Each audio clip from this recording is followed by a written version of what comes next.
Bonjour, nous sommes en direct. Bienvenue à toutes et tous.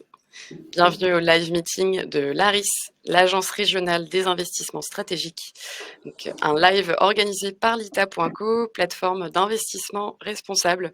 C'est un plaisir de vous retrouver pour un nouvel événement de rencontre avec les entreprises financées sur l'ITA.co.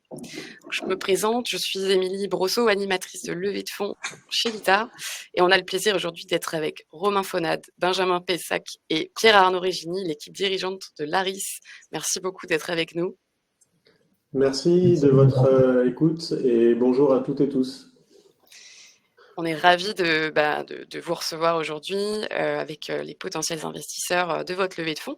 Donc l'ARIS est en levée de fonds sur l'ITA en ce moment, donc dans une phase de pré-collecte qui est une dynamique assez forte avec près de 400 000 euros d'intention d'investissement déjà enregistrés.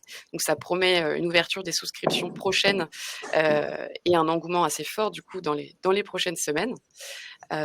Voilà, donc l'ARIS est en levée de fonds dans le cadre d'une augmentation de capital et on vous en dira plus très très vite.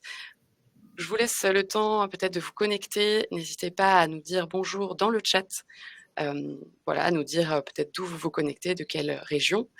Et vous avez aussi un onglet questions qui est dédié tout au long du live. N'hésitez pas à poser vos questions donc directement aux porteurs de projet ou à l'équipe LITA pour qu'on puisse y répondre dans un second temps. Le live, du coup, va se dérouler pendant une petite heure avec une présentation de l'entreprise pendant 15 minutes et après, on aura un temps d'échange donc pour répondre à toutes vos questions en direct. Donc, je pense que vous nous entendez, vous voyez bien la présentation. N'hésitez pas à nous le confirmer dans le chat. Et je vous laisse le micro, messieurs. Merci beaucoup Émilie du propos introductif. Est-ce qu'on attend encore un peu que tout le monde se connecte ou a priori On a déjà une quinzaine de connectés. On peut D'accord. attendre encore peut-être Comme tu 2 préfères, tu me minutes. dis. Je peux commencer. On a un petit support en effet pour euh, structurer le propos introductif et puis ensuite un temps d'échange pour répondre à toutes vos questions. On va vous présenter un peu notre territoire parce que certains ne sont pas forcément familiers de l'Occitanie, de ses forces et ses faiblesses. La raison d'être de l'ARIS et son cœur de métier, évidemment, on présentera l'équipe. L'actionnariat qui constitue l'ARIS, sa stratégie d'investissement et ses réalisations concrètes. Et en effet, on vous parlera de la raison pour laquelle l'ARIS et ses actionnaires ont souhaité ouvrir le capital aux citoyens cette année et aux citoyennes, et en quoi ça peut avoir du sens et aussi un intérêt économique pour celles et ceux qui souhaiteraient prendre part à cette démarche. Donc je vais commencer sans tarder sur notre histoire, notre genèse. Donc Benjamin, si tu le veux bien, puisque c'est toi qui fais défiler. Donc ça, c'est en effet une première slide sur les forces et les opportunités de notre territoire, en Occitanie. Donc c'est une région fortement créatrice de valeur ajoutée, avec une croissance du PIB de 32% depuis 20 ans. Première région française en matière de R&D, qui compte un nombre significatif de catalyseurs d'innovation, parfois de renommée nationale et internationale. Nous avons par exemple à Francazal, à côté de Toulouse, le Technocampus Hydrogène en cours de préfiguration, ou encore le pôle Med-Vallée à Montpellier, qui draine énormément de dossiers sur le secteur de la santé. Donc la région a pour ambition d'être la première région d'Europe à énergie positive à horizon 2050. Mais c'est vrai que notre territoire connaît encore une dépendance importante vis-à-vis de l'aéronautique, malgré les efforts qui ont déjà été engagés pour développer des filières d'avenir. Et notre forte attractivité nous oblige aussi à créer 25 000 emplois par an pour faire baisser le chômage. Et dernier point sur cette planche, c'est que la région entend porter l'effort de reconquête de sa souveraineté et pour assurer son autonomie stratégique. Donc l'ARIS, une fois ce contexte territorial posé, sur la planche suivante, l'ARIS est une société à mission qui a été créée en mars 2021 pour renforcer l'autonomie des filières industrielles stratégiques et génératrices d'emplois en Occitanie, et pour financer la décarbonation de notre économie, à une époque où il s'agissait de répondre aux enjeux de souveraineté qui avaient été mis en exergue par la crise sanitaire. Donc, sa raison d'être est traduite en 4 objectifs statutaires que vous voyez à l'écran. Favoriser le développement économique et la création d'emplois en Occitanie, localiser et relocaliser des industries stratégiques, qu'elles soient traditionnelles ou émergentes, œuvrer à la transition écologique et intégrer les critères environnementaux, sociaux et de bonne gouvernance à l'activité des entreprises que nous accompagnons. Donc, plus précisément, l'ARIS est une société d'investissement qui est positionnée principalement sur le segment du capital risque, donc on en parlera juste après, soutenant des projets occitans en croissance et à impact territorial positif à travers des prises de participation, que ce soit en fonds propres ou en quasi-fonds propres, et dans les secteurs que vous voyez à l'écran, donc la transition écologique, la transition numérique, les mobilités décarbonées, l'agroécologie et la santé. Et donc ces 4 objectifs statutaires sont reflétés dans notre thèse d'investissement, qu'on vous détaillera juste après. Donc, avant de préciser cette thèse, peut-être qu'on peut vous proposer de nous présenter rapidement pour que vous sachiez de comment est constituée l'équipe. Donc, nous avons un président du directoire donc c'est une SAS, un directoire et conseil de surveillance, un président du directoire qui est Stéphane Perret, qui est également directeur général de l'Agence régionale énergie-climat, Stéphane Marcel, qui est président du conseil de surveillance, qui est un des dirigeants du groupe InVivo et qui est également président de Créalia, qui est un prêt d'honneur. Ensuite, Benjamin, en charge de notre cœur de métier, peut-être je vais te laisser te présenter, histoire que je ne monopolise pas la parole. Très rapidement, donc effectivement, Benjamin Messac est en charge du cœur de métier, du suivi du portefeuille et de notre deal flow. Et avant de rejoindre l'ARIS, j'ai exercé ce métier d'investisseur en capital innovation une dizaine d'années au sein de Sophie Laro, structure d'investissement régional du groupe Crédit Agricole. Donc, je connais très très bien ce segment d'activité et notre territoire qui est l'Occitanie. Pierre Arnaud, bonjour à tous, je suis Pierre Arnaud Evigny, je suis analyste financier pour l'ARIS, donc je travaille en collaboration avec Benjamin sur l'instruction des dossiers. Je travaille également avec Romain sur toute la partie pilotage financier et administratif de la société. Et par le passé, j'ai travaillé 7 ans dans une société de gestion filiale de la Caisse d'épargne Midi-Pyrénées spécialisée en investissement immobilier, où j'étais responsable financier de 5 fonds d'une capacité d'investissement de 500 millions d'euros. Et j'ai participé aussi à la création d'une SCPI, une des premières qui a été labellisée ISR en France. Et pour ma part, donc Romain Fonat, directeur de l'ARIS, j'ai le plaisir d'orchestrer l'équipe. Donc j'ai plus de 15 ans d'expérience dans l'innovation au service du développement durable des territoires. J'ai débuté ma carrière par l'audit financier et du conseil en fusion acquisition, respectivement chez Price et KPMG à Paris. Ensuite, donc spécialisé dans les nouvelles technologies. En 2014, j'ai co-dirigé une société qui commercialise des logiciels pour véhicules connectés sobre en carbone. Fait un passage à la direction d'Emmaüs France, puis lors de mon retour à Toulouse, j'ai intégré la direction Smart City Toulouse Métropole et pris la direction d'un programme France 2030, soutenu par le secrétaire général pour l'investissement et opéré par la Banque des Territoires. Donc, un profil un peu plus hybride. Et je fais aussi le lien dans mon quotidien avec les institutions et les actionnaires et m'occupe en particulier de la levée de fonds. Donc voilà, désolé, c'est un peu long, mais je sais que souvent les investisseurs partenaires souhaitent connaître un peu nos parcours, ce qui est normal. Donc voilà, on a pris 2 minutes pour en parler. Donc l'actionnariat de l'ARIS est pour l'heure très largement public. Vous le voyez à l'écran, il est intégré dans l'écosystème institutionnel occitan.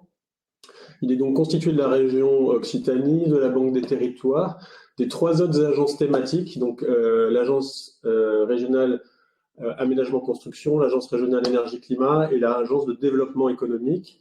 Donc, en privé, nous avons à date la Caisse d'épargne, Midi-Pyrénées et Languedoc-Roussillon, et dans une moindre mesure, les sociétés d'accélération du transfert technologique Montpellier et Toulousaine, un incubateur régional qui s'appelle MUBO et la Chambre de commerce Occitane.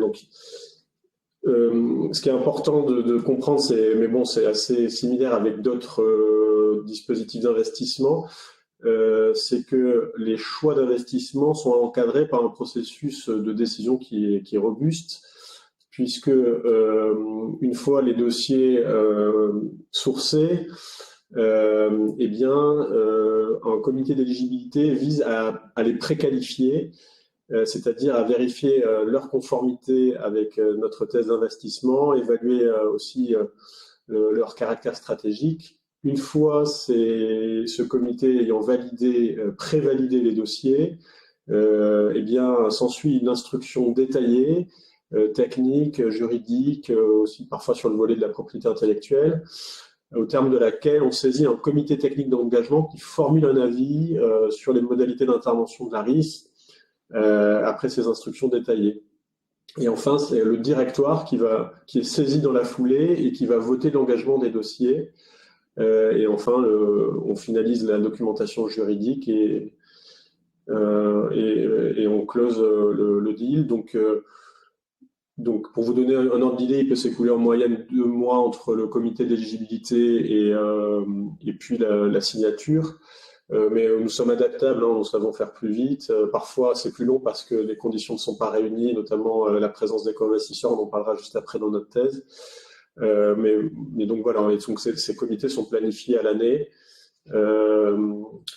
Et la particularité par rapport à d'autres fonds régulés, c'est que dans la mesure où nous sommes une société d'investissement et non un fonds, ce sont les actionnaires qui sont impliqués dans le processus de décision. Nous, équipe Harris, nous ne faisons qu'éclairer leurs décisions et ce sont bien eux qui votent. Donc la thèse d'investissement, la voici. Vous l'aurez compris, elle vise à faire converger intérêt économique, je dirais même réconcilier, intérêt économique et impact territorial positif. Ce qui signifie en fait, durant l'instruction, qu'au même moment et sur le même plan sont analysés des critères financiers et des critères extra-financiers, comme la création d'emplois, les émissions de gaz à effet de serre évitées, la valorisation de déchets, etc.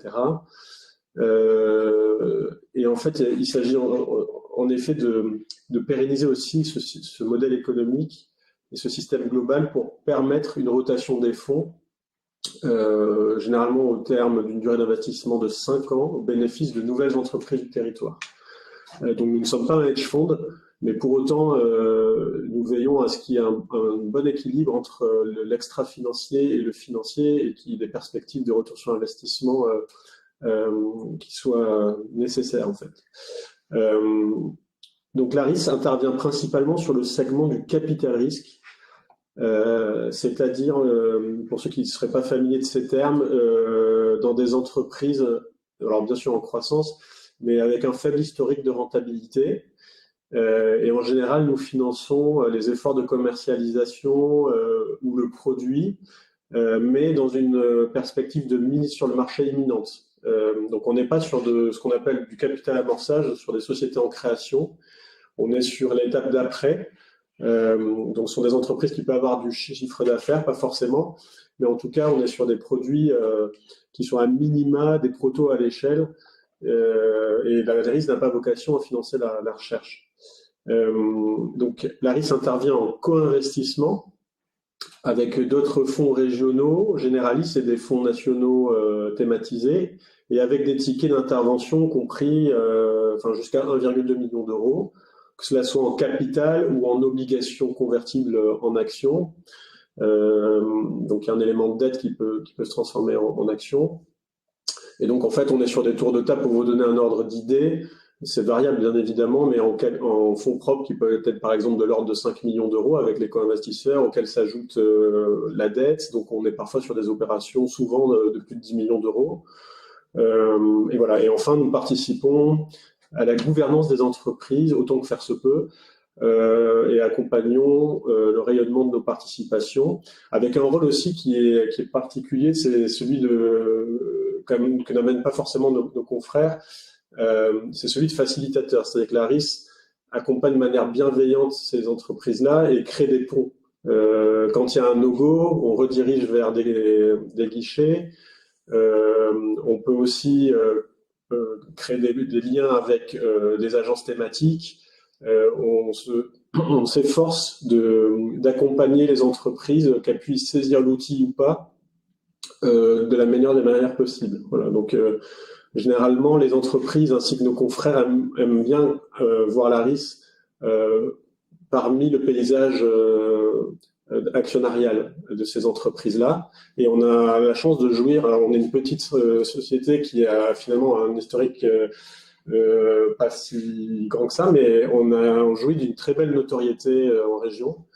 On reçoit beaucoup de dossiers entrants et d'une belle image aussi, qui sont souvent apportés par nos actionnaires qui sont nos meilleurs apporteurs d'affaires. Et je pense à la région, je pense aux agences de développement économique notamment, mais aussi par nos confrères co-investisseurs qu'on connaît tous très bien, que ce soit au niveau national et au niveau local, et qui nous partagent aussi certains dossiers, et la réciproque est évidemment vraie. Donc il y a beaucoup de dossiers entrants, et donc nous sommes dans l'obligation de faire des choix sur un territoire très dynamique. Donc ensuite, parmi les réalisations concrètes, j'essaie d'accélérer, peut-être que je suis un peu long, Émilie, n'hésite pas à me dire. Donc l'ARIS est très dynamique, malgré son jeune âge, 17 millions d'euros déjà investis dans 14 entreprises, et 3 d'entre elles, Genvia, Ascendant Flight Technology et Nayo Technology, d'ailleurs, faisant partie des débuts fleurons industriels français, qui ont été présentés en juillet dernier à l'Élysée. Donc c'est un bon signal lancé aussi à ces thèses-là qui visent à faire converger la responsabilité sociale des entreprises et retour sur investissement. L'ARIS donc a investi dans des entreprises de la transition écologique. Bon, on ne va pas toutes les détailler, si vous avez des questions, on pourra y revenir, mais notamment sur les nouvelles énergies, nous avons Genvia qui fabrique des électrolyseurs à haut rendement pour la production d'hydrogène vert, des solutions de valorisation de la chaleur fatale issues des procédés industriels, des composteurs électromécaniques. Donc, c'était aussi un sujet de relocalisation dans un territoire aveyronnais qu'on a contribué à redynamiser aussi. Donc, on n'est pas que sur Toulouse et Montpellier. Enfin, là, en l'occurrence, Benjamin était à Montpellier et nous, avec Père Arnaud, sommes à Toulouse, mais nous essayons de veiller à un équilibre dans notre portefeuille, à la fois sur les secteurs d'intervention et sur les territoires, qu'ils soient périurbains, ruraux ou alors métropolitains. Nous avons aussi, par exemple, dans la mobilité décarbonée, donc, des avions décarbonés, des catamarans éco-responsables à Canet-en-Roussillon. On a beaucoup sur la planche suivante peut-être, des dossiers entrants dans le domaine de la santé.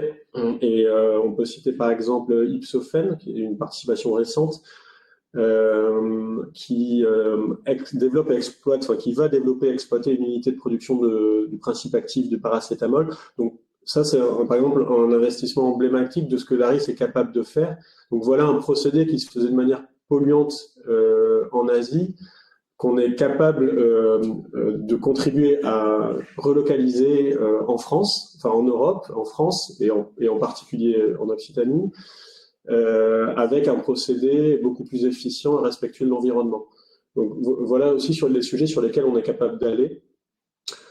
Puis enfin, on peut situer Nayo Technology dans le secteur de l'agroécologie, qui fabrique des robots électriques agricoles à Escalquens.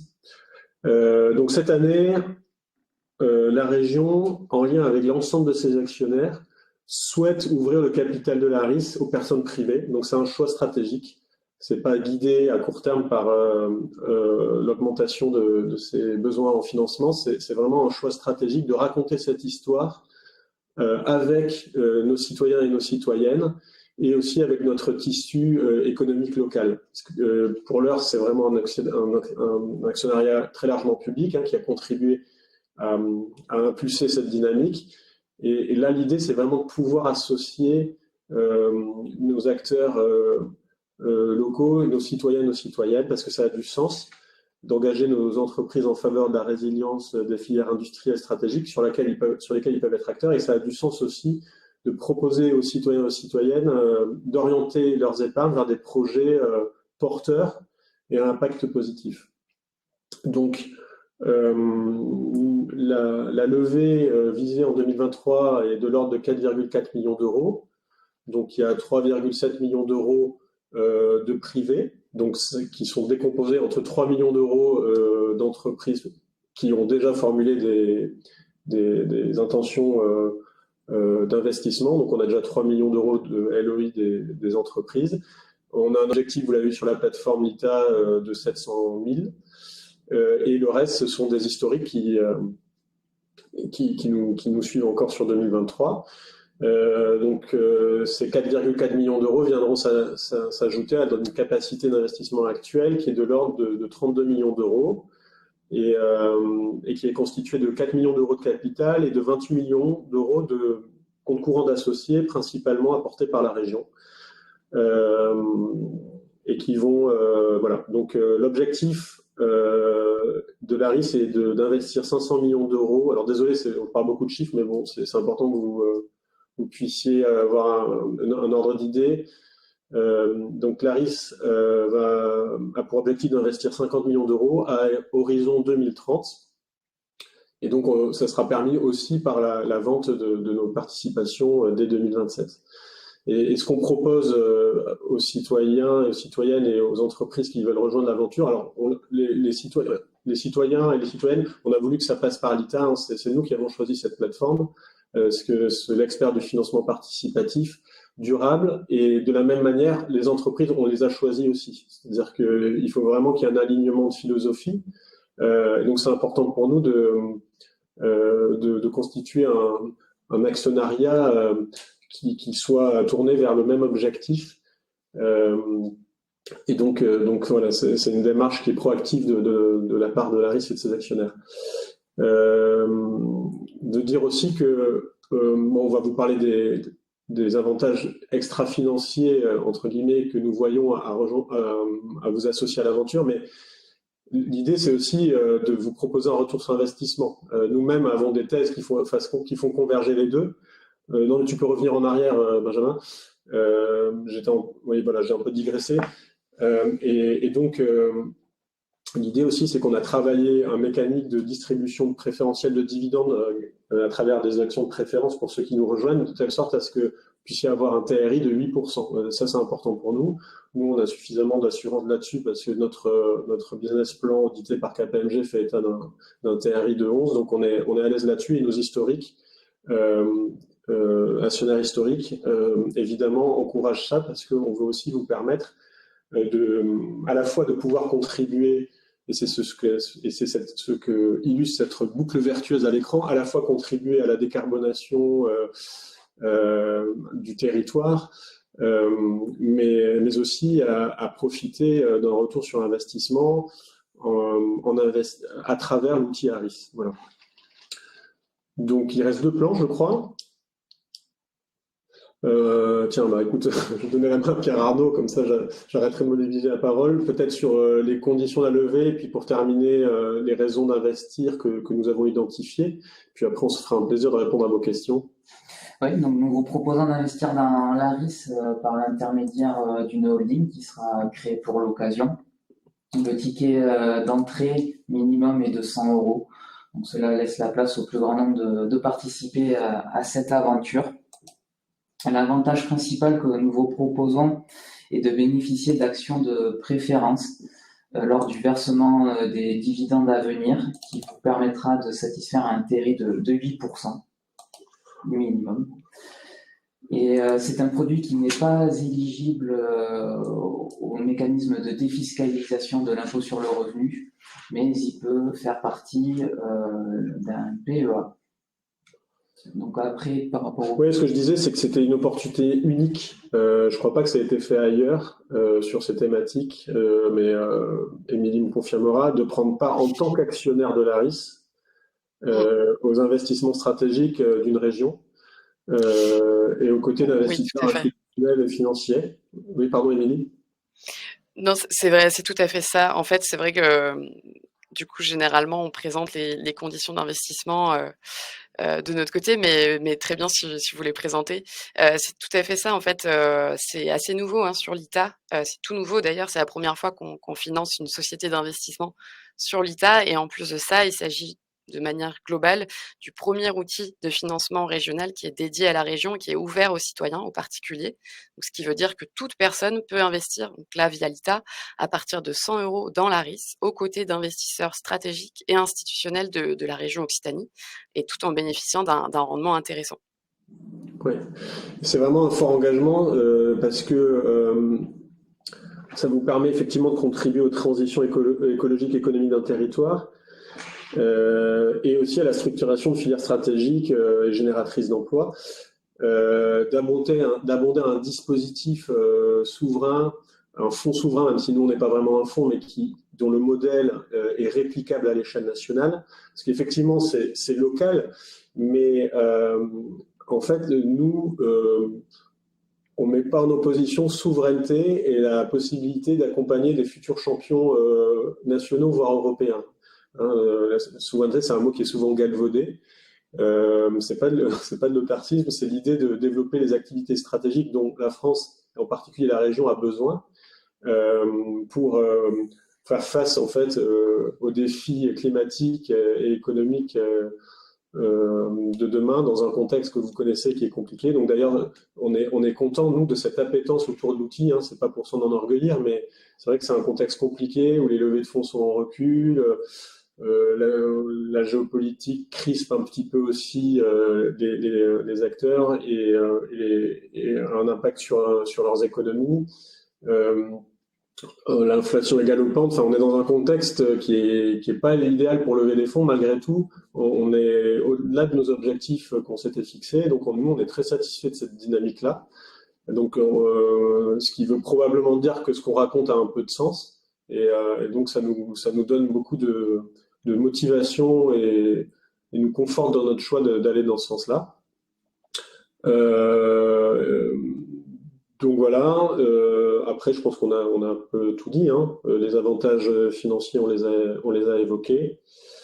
Euh, Tout à fait. c'est aussi la possibilité de vous faire bénéficier à travers l'outil euh, et bien d'un savoir-faire en capital investissement hein, des équipes et aussi une expertise territoriale et aussi de l'ingénierie des agences. C'est-à-dire que nous, on a des agences thématisées dans notre actionnariat, c'est-à-dire quand on a des sujets très techniques sur l'énergie, par exemple, eh bien, on mobilise des experts ingénieurs de l'agence énergie-climat. On a aussi une experte qui est pas là, mais qui travaille sur les critères ESG, qui vient de Mirova. Donc, quand on travaille les critères extra-financiers, sujet d'ailleurs qui est un chantier ouvert qu'on va améliorer au fil des années, eh bien, on est accompagné de son expertise là pour aller dans le détail et pour améliorer aussi notre suivi. Et puis effectivement, on est une société qui a vocation qu'on dit evergreen, c'est-à-dire qu'elle a vocation à s'installer durablement dans le paysage, quoi. Voilà, c'est un outil qui marche et qui va perdurer. Et on espère pouvoir vous associer à cette aventure qui est assez récente finalement, mais qui est très dynamique. Voilà ce que je pouvais dire. J'espère que j'ai respecté Merci beaucoup. et Oui, que on est dans les j'étais temps. assez clair et pas trop sur des sujets trop techniques. C'est vrai que c'est assez nouveau, du coup, aussi, ce type de dispositif, présenté sur l'ITA. Je pense que c'était assez clair. N'hésitez pas, les participantes et participants à poser vos questions pour plus de clarté. D'ailleurs, on va, si vous le voulez bien, passer aux questions. On en a quelques-unes déjà qui ont été posées. Heu En tout cas, juste avant de démarrer les questions, je voulais aussi préciser qu'il y a un dossier d'investissement, donc réalisé, rédigé par les analystes l'ITA, qui sera mis à votre disposition prochainement. Vous aurez donc, toute l'étude, analyse financière, extra-financière, mais aussi donc un résumé des conditions d'investissement et vous aurez aussi le document réglementaire, donc de l'AMF qui sera à votre disposition aussi pour, tout ce qui est plus, conditions d'investissement et clauses principales, du pacte auquel la holding adhérera. On a une première question donc de Manu. Merci Manu. Vous dites, ce sont les actionnaires qui votent. L'équipe dirigeante fait-elle partie des actionnaires, comme c'est généralement le cas dans les hedge funds? Non. C'est clair. Ok, merci. Tu veux compléter, Benjamin ou... Non, effectivement, vis-à-vis de nous trois, aucun de nous trois n'est actionnaire. Peut-être simplement préciser le statut de Stéphane Perret, qui est le président de notre directoire et qui, lui, représente l'AREC, qui est un de nos actionnaires. Oui, mais qui n'est pas aux organes de décision métier. Voilà. Non, qui n'est pas aux organes de décision sur le deal flow, effectivement. Très bien, très clair. On a une question de Romain. Comment avez-vous fait évoluer votre processus de sélection des dossiers à la suite de l'augmentation récente des taux d'intérêt? Et comment envisagez-vous la gestion de votre activité dans un contexte de taux d'intérêt élevé qui durerait sur le long terme? Benjamin, tu veux poursuivre? Question, oui, je peux effectivement essayer d'y répondre. Plusieurs éléments de réponse. Bien évidemment, on colle à notre marché, qui est le marché du capital investissement, et on y colle d'autant plus qu'on travaille exclusivement en co-investissement, donc on ajuste nos conditions comme le font d'ailleurs tous nos confrères avec qui on co-investit. Et effectivement, on connaît une période de recul, changement assez brutal, et notamment, et cela se traduit par un changement brutal des valorisations d'entreprises qui sont significativement en baisse, ou en tout cas qui ne sont plus en hausse comme on l'avait connu sur les années de 2020 en 2022, puisqu'on avait atteint des sommets jamais atteints, jamais égalés auparavant en termes de multiples de valorisation d'entreprise, et on est redevenu à des niveaux beaucoup plus raisonnables. Donc sur la part capitale, bien évidemment, les conditions de taux d'intérêt se traduisent à travers les valorisations. Et également, on le traduit de la même manière sur les taux d'intérêt d'obligations qui ont augmenté, tout comme ça se fait sur la partie financement non dilutif. Voilà. D'accord, et c'est une stratégie que du coup vous adapteriez sur le long terme, étant donné que les taux d'intérêt pourraient... Qui par nature s'adapte avec son marché, donc évidemment elle s'adapte sur le long terme. Ce qui serait plutôt négatif sur le long terme, enfin plutôt négatif, en tout cas on passerait à côté d'un effet d'opportunité, parce que sur le long terme on resterait sur des valorisations assez basses, donc on ne pourrait valoriser nos participations que par la création de valeur qu'elles font, donc ce qui est déjà bien. En revanche, il y a aussi un potentiel effet d'opportunité, c'est si les taux d'intérêt baissent, mécaniquement les multiples vont réaugmenter aussi, et donc on peut bénéficier de meilleures valorisations par l'augmentation des multiples. Voilà. Donc ça pourrait être un double effet de valorisation de notre portefeuille. Très bien, merci beaucoup. J'espère que ça répond bien à votre question. Romain, n'hésitez pas à nous préciser dans le chat pour plus de précision si besoin. On a une question d'Eric. Bonjour, à partir de quel niveau d'investissement un actionnaire peut-il participer au processus de vote? Quel est le processus de vote déjà mis en place? Qui de vous trois Romain sur la gouvernance ou Pierre Arnaud? Non, mais c'est vrai que là, on va intégrer 13 nouvelles entreprises qui s'additionnent aux 10 actionnaires historiques, plus la holding Lita. Donc, il est clair qu'on ne peut pas forcément proposer des rôles de membres permanents à tous. Donc, pour le moment, on a travaillé une gouvernance plutôt sur la base de seuil, qui valorise l'engagement des actionnaires. Après, on a aussi un système d'invités, c'est-à-dire que selon, si par exemple vous êtes expert dans un domaine, on peut mobiliser aussi des actionnaires pour participer à une instance qui traite de ce domaine-là. Mais de toute façon, les actionnaires, quoi qu'il arrive, sont associés à la revue d'activité et des reportings leur sont communiqués. Mais pour le moment, on va dire qu'on a une logique de seuil et aussi au regard de la pertinence de l'expertise de l'associé selon les dossiers traités. Tout ça, l'idée, quoi. Et je me permets d'ajouter aussi que donc, les actionnaires de la holding via l'ITA, du coup, pourront voter aux assemblées générales de la holding, mais en fait, c'est le représentant de la holding, le représentant l'ITA, qui siégera donc aux assemblées générales et aura un droit de vote par procuration. Enfin, qui On peut tout à rassemblera. fait, voilà, nous, proposer aux actionnaires de la holding aussi des revues d'activité, créer des temps voilà, d'échange. Tout ça est possible et à créer, quoi. Tout à fait. On organise d'ailleurs semestriellement une publication de reporting sur l'ITA pour toutes les entreprises qu'on finance. Et puis pour les holdings, donc on anime les assemblées générales de la holding, là où on vous invitera pour présenter du coup, faire une petite revue d'activité à l'assemblée des actionnaires l'ITA. Merci beaucoup pour vos réponses. On a une autre question. Alors du coup, je les prends un petit peu en vrac. On a une question de Hubert. Combien de temps en moyenne sont vos contrats en obligation? Très rapide, la moyenne est simple à faire, ils sont tous à 5 ans. Tous à 5 ans. Très clair, merci. Pierre nous pose la question, quel est l'horizon de sortie du fonds? Alors, c'est un horizon, il y aurait une clause de rendez-vous à horizon 5 ans. Donc une possible sortie sur cet horizon-là et une obligation de sortie à horizon 10 ans. Ouais. Mais encore une fois, on n'est pas nous un fonds. Hein. C'est vrai qu'on le dit comme ça par abus de langage, mais nous, on n'est pas un fonds régulé. Hein. On est bien une société. Mais bon, je pense qu'on parle de la même chose. Ouais. Société d'investissement. C'est vrai qu'il faut le rappeler. C'est pas la même chose non plus. Je réponds pour les investisseurs à l'ITA, évidemment. Oui, je pense que tout le monde a compris. Merci.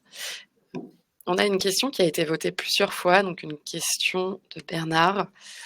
La biodiversité et les écosystèmes sont-ils un critère pour les choix d'investissement et quel poids par rapport au bilan carbone et énergie? Sur la première partie de la question, oui, évidemment, on s'attache aux critères environnementaux. On est nous-mêmes société à mission. Je ne sais pas si on l'a souligné pendant la présentation, mais donc ce sont des critères que l'on regarde et que l'on regarde d'autant plus en fonction des activités. C'est bien évidemment très prégnant lorsqu'on parle de transition agro-environnementale, de système de production d'énergie, de système de valorisation de chaleur fatale, comme on en a beaucoup dans le portefeuille,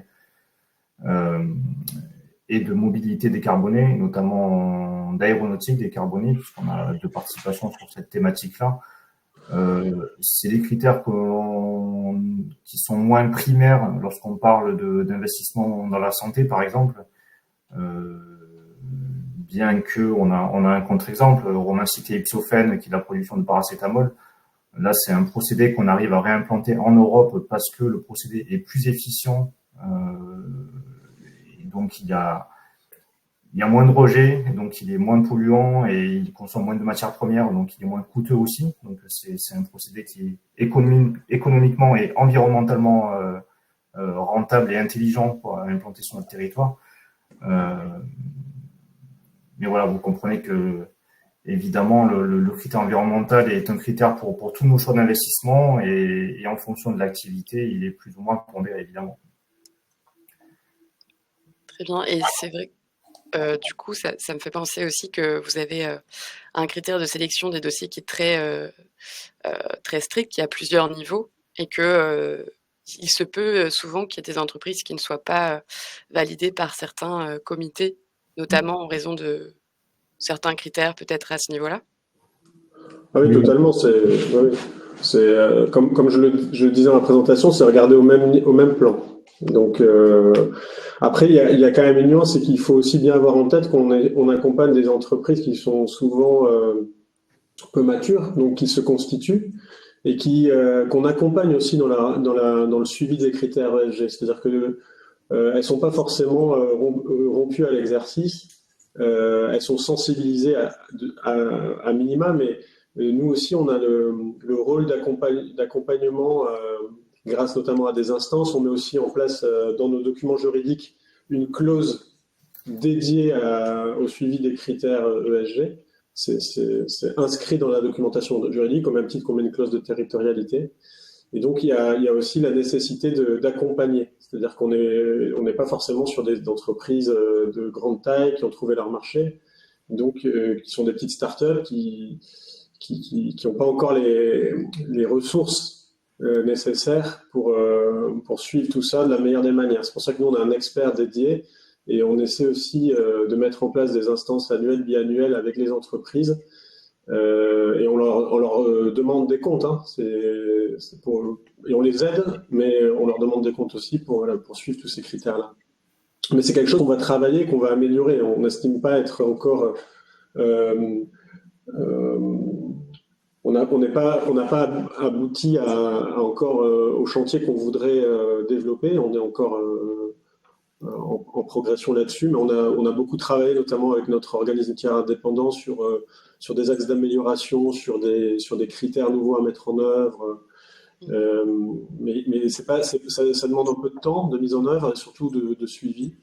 Donc voilà, on essaie de s'améliorer sur ces sujets, mais c'est en tout cas un point très discriminant dans nos choix d'investissement. Non, mais du coup, c'est plutôt une chose très positive. Je pense que si les équipes de l'ITA ont remarqué, c'est un vrai impact d'avoir ce rôle d'accompagnement en plus de rôle d'investissement. Merci beaucoup pour vos réponses. On a une autre question de Manu. Étant donné que le rendement ne se dégage qu'au bout de quelques années, est-ce que le TRI cible de 8% est bien un TRI annuel?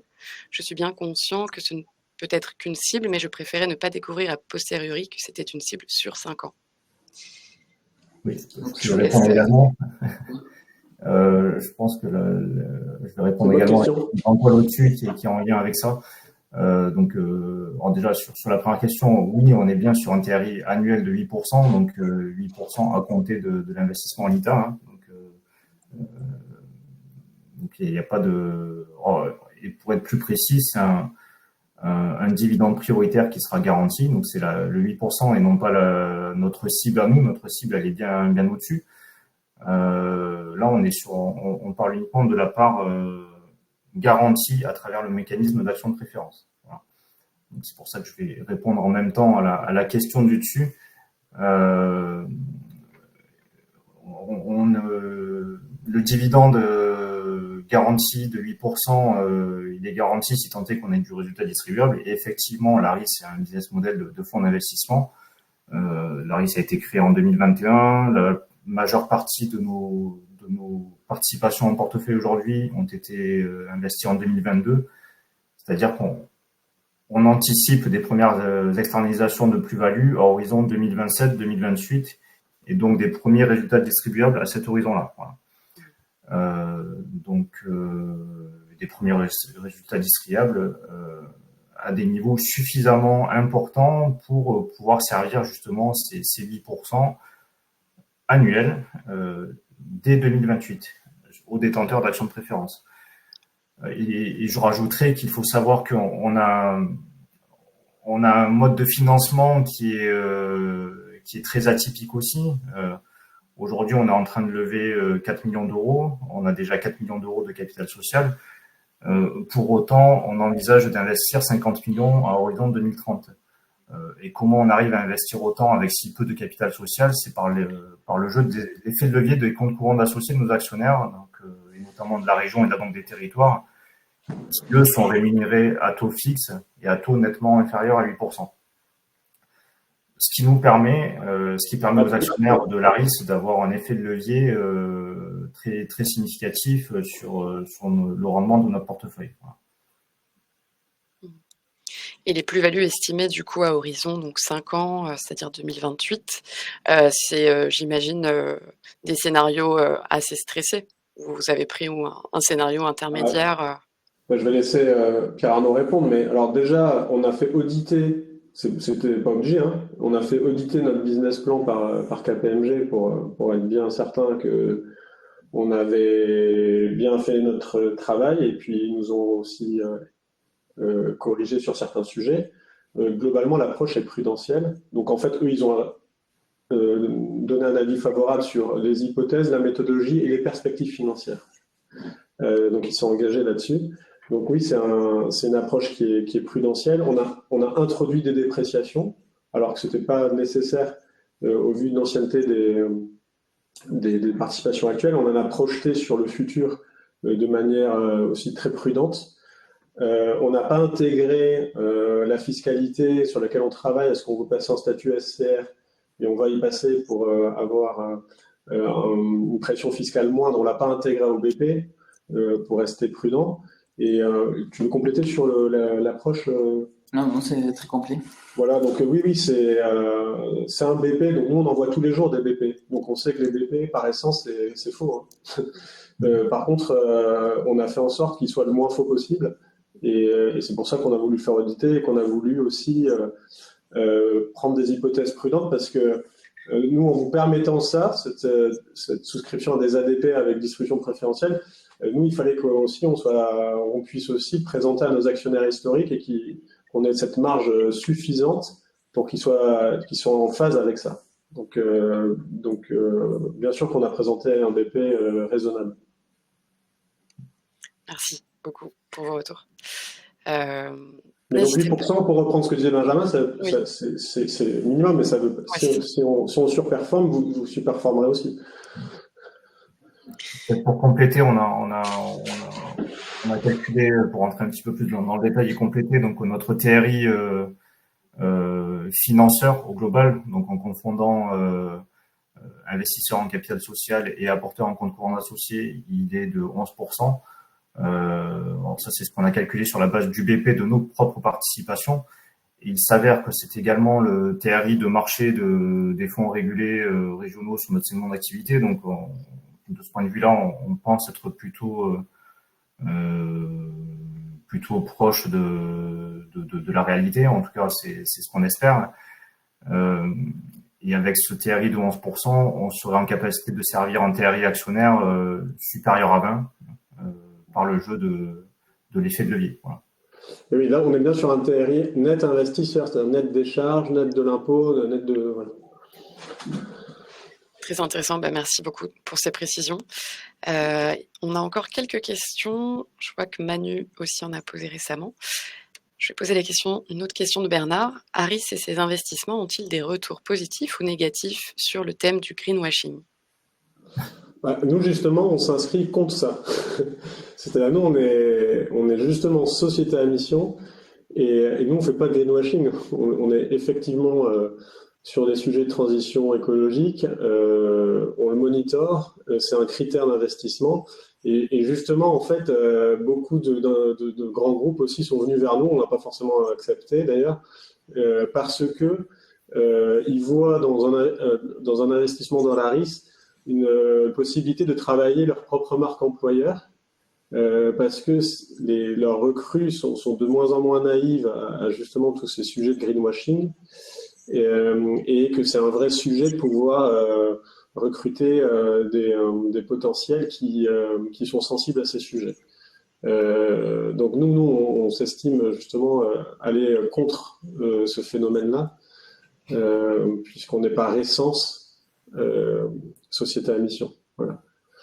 Simplement, on fait converger l'économique et l'impact et nous, en fait, on croit à ces nouveaux modèles de financement durable. Et je sais que l'ITA aussi, c'est pour ça c'était le seul acteur avec lequel on voulait travailler. Et on le revendique, en fait. Voilà. On estime que réduire, par exemple, les émissions de gaz à effet de serre et créer des emplois en même temps, c'est bien. Voilà. Merci. On a une question de Jean-Paul. C'est vrai qu'on est peut-être on est peut-être passé trop rapidement sur sa question. Il voulait peut-être plus de précision sur les conditions de sortie et d'évaluation de la valeur des actions de préférence au moment de la sortie. Oui, pardon Jean-Paul. Effectivement, donc les conditions de sortie, il y a deux voies possibles. La voie que l'on vise prioritairement, ça serait un reclassement de titres, donc un rachat des titres détenus par l'ITA par d'autres actionnaires privés. Et je pense prioritairement peut-être aux 13 entreprises qui ont marqué un intérêt pour rejoindre cette levée de fonds. donc qui pourrait se positionner comme acquéreur des titres LITA à cet horizon entre 5 et 10 ans. Et si jamais ce scénario ne se réalise pas, l'ARIS sera en capacité de réaliser une réduction de capital pour sortir les titres LITA. Voilà. Il y a un plancher qui est le nominal et la valorisation se fera à dire d'expert à ce moment-là. Merci, j'espère que c'est plus clair pour vous. Jean-Paul, n'hésitez pas à nous confirmer. On a d'autres questions. Une de Dominique. Merci Dominique pour votre question. Quels sont les critères sociaux qui sont observés par l'ARIS pour la sélection des entreprises? Peut-être quelques exemples. Oui, ça peut être déjà la création nette d'emplois. C'est vraiment, nous, un sujet très important. C'est-à-dire qu'on n'investit pas, il y a d'autres outils qui le font en région. Hein. On n'investit pas dans les infrastructures. Donc, il faut vraiment qu'il y ait une création de valeur et d'emplois dans les projets que nous accompagnons. On essaie de regarder la parité au sein de l'entreprise, les écarts moyens de rémunération, les évolutions d'effectifs sur 5 ans, le taux d'emploi des personnes handicapées, le nombre de fournisseurs locaux, les accidents du travail. Voilà, on essaie de regarder ça. Alors, encore une fois, nous, on est humble là-dessus parce que c'est un chantier qui est en cours d'amélioration, et on se fait aider encore une fois par la spécialiste de l'ESG. Mais donc, on va s'améliorer, mais voilà ce qu'on regarde sur le volet social. Merci beaucoup. On a une autre question de Manu. Pouvez-vous mieux préciser l'aspect seuil dont vous parlez? On a un peu l'impression que la holding LITA, de par le faible pourcentage qu'elle représentera au sein des actionnaires de l'ARIS, sera sur un strapontin sans influence possible sur les choix futurs. En effet, bénéficier de reporting régulier n'est pas tout à fait la même chose qu'être partie prenante des choix. Alors, je préfère quand même préciser que la holding LITA a bien sûr un droit de vote lors des assemblées générales de l'ARIS. Je ne sais pas si vous voulez compléter, messieurs, de votre côté. Ça me paraissait bien de préciser. Benjamin, tu veux compléter ou Comme tu veux, on risque de paraphraser ce qu'on a déjà dit. Oui, c'est ça. En fait, il faut que nous, on puisse intégrer, dans le cadre de cette levée de fonds, 14 acteurs, 13 plus la holding. Et on est dans les instances métiers, on est déjà donc 10 avec les invités un peu plus. Et donc, mécaniquement, on ne peut pas intégrer l'ensemble des...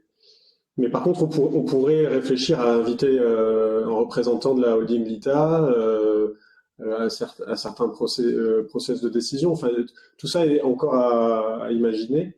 Donc, on n'est pas fermé à ça. Mais c'est sûr qu'on ne pourra pas inviter tous ses membres. Non, c'est pour ça que la holding Là, pour le moment, LITA... les seuls, pour vous donner un ordre d'idée, des entreprises qui sont en permanent, qui viennent de souscrire, c'est 500 000 euros. Voilà. Donc, Oui, c'est pas le même c'est-à-dire niveau. une PME qui a mis 300 000 euros, elle n'est pas membre permanent des comités métiers. Non, bien sûr. Mais la holding est créée justement pour rassembler les actionnaires LITA sous une même entité juridique qui permet d'avoir du coup un poids un peu plus conséquent de manière collective, entre guillemets, même si ça reste un droit de vote qui n'est pas du tout majoritaire. Mais on pourrait imaginer qu'il y ait un représentant de la holding qui puisse venir de manière tournante au comité métier. C'est tout à fait possible. Oui, tout à fait. Bon, en tout cas, n'hésitez pas à passer par l'ITA ou par nous si vous voulez plus de renseignements à ce sujet. Et puis, on organisera, pourquoi pas, une mise en relation en fonction de vos demandes, de vos questions. En tout cas, nous, il faut qu'on trouve un moyen d'engager la communauté d'investisseurs citoyens, parce que c'est pas, encore une fois, enfin, si vous avez des idées, nous, on est preneurs aussi de le co-construire avec vous, parce que, encore une fois, c'est une volonté forte de vous associer. Donc, s'il y a dans la gouvernance un moyen de le faire qui soit plus approprié, on est tout à votre écoute là-dessus. On est intéressé par des retours aussi. Là. Merci pour ces précisions. On a quelques minutes, vraiment on est sur la fin. Avant de vous passer le micro, messieurs, pour le mot de la fin, il y a une dernière question de Hubert qui demandait: avez-vous pour objectif d'élargir vos objectifs vers des entreprises en dehors de la région Occitanie? Vous l'aviez Alors, dit au début. pour le moment, non. Mais ça ne veut pas dire que ce soit des entreprises exclusivement occitanes, c'est-à-dire qu'on n'exclut pas des entreprises dont le siège social est par exemple en dehors de la région, mais qui a la volonté de créer de la valeur en région. Voilà. Donc ça peut tout à fait arriver. Pour le moment, on a, je crois, 100% des entreprises dont le siège social est en région. Mais s'il y a une entreprise basée, je ne sais pas, en Bretagne et qui, pour des raisons stratégiques, souhaite filialiser son activité parce qu'elle voit dans la région Occitanie des effets d'opportunité sur certaines technologies, etc. Dès lors qu'il y a une création d'emplois, de valeur sur notre territoire, nous, évidemment, on est ravis. Et encore une fois, l'idée, c'est qu'ensuite, ces entreprises s'internationalisent.